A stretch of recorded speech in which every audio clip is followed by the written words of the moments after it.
একটু আগে একটা খবর পেলাম যে জুবাইদা নাসরিন তার এসএসসি ৮৬ সালে তার ছেলে, একমাত্র ছেলে, সে কিভাবে মারা গেছে, কিভাবে বাথরুম ব্যবহার করার সময় কোনোভাবেই হোক পড়ে গিয়ে মাথায় আঘাত লেগে রক্তক্ষরণ হয়ে সে মারা যায়।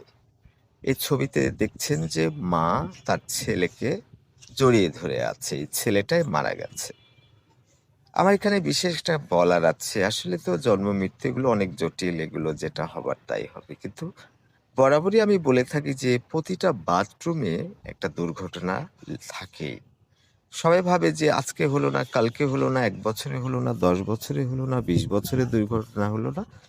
কিন্তু আসলে তো একবার হলেই যথেষ্ট। দেখবেন যে হার্টের পেশেন্ট, বয়স্ক, তারা সকালে বাথরুমে গিয়ে মাথা ঘুরে পড়ে গেছে বা সেই জায়গাটা পিচ্ছিল ছিল।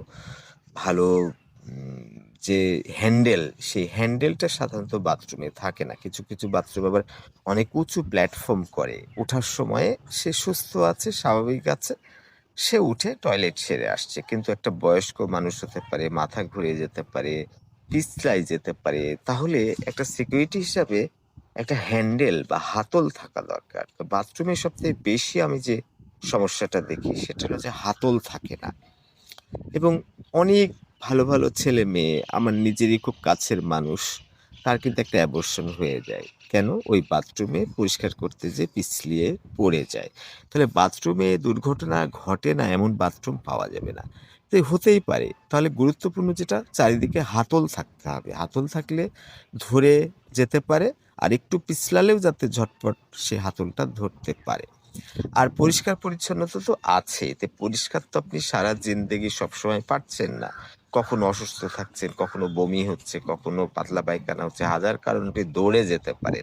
তাহলে এই নিরাপত্তাটা নিশ্চিত করা খুবই জরুরি।